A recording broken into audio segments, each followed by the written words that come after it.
Chers amis, chers collègues, le 16 mars dernier, le 16 mars 2019, j'ai donc été réélu président de l'Association européenne de psychopathologie de l'enfant et de l'adolescent. C'est évidemment pour moi un très grand plaisir, un très grand honneur et je le ressens comme une marque de confiance qui me touche très vivement. C'est une tâche à laquelle je me consacre avec énergie, véritablement, parce que le concept de psychopathologie me semble extrêmement important à l'époque actuelle.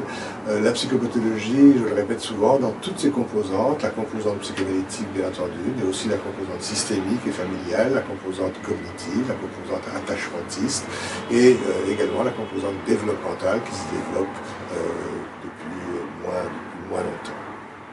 Voilà, nous ne serons jamais assez nombreux pour défendre ce concept qui est vraiment important pour éviter le clivage qui guette véritablement l'étude des troubles psychiques de l'enfant et de l'adolescent, soit de voir les choses de manière purement endogène, quasi organique, soit de les voir de manière purement exogène, sociopathique par exemple. La psychopathologie, les différentes psychopathologies, quelles qu'elles soient, font ce pari d'essayer d'intriquer les déterminants internes et les déterminants externes. C'est ce qu'il y a de plus difficile et c'est ce qu'il y a de plus passionnant.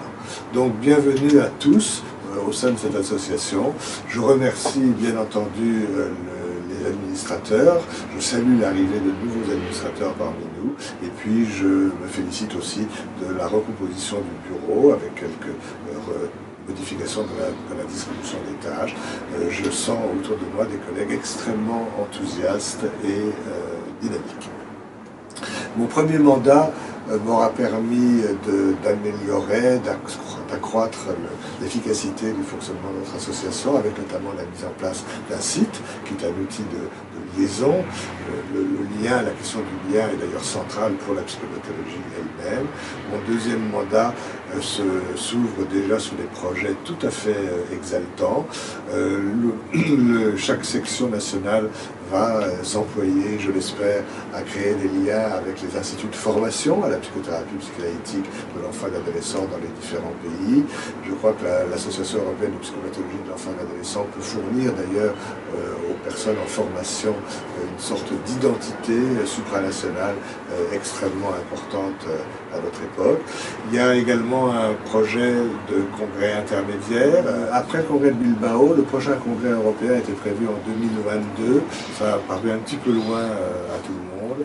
Et en 2020, il pourrait y avoir donc un congrès intermédiaire qui se tiendra à Versailles avec sous la responsabilité, la coordination de Mario Speranza, probablement sur le thème de la place des parents au sein des différentes pratiques professionnelles. Et puis en 2021, nous remettrons en place un séminaire de recherche international pour les jeunes chercheurs qui ont des travaux en cours, de master ou de doctorat, et qui pourraient ainsi venir sur le plan de la psychopathologie, les discuter, les réfléchir avec des seniors des différents pays. Voilà, tout ceci me semble vraiment une tâche, encore une fois, exaltante. Bienvenue à tous au sein de cette association.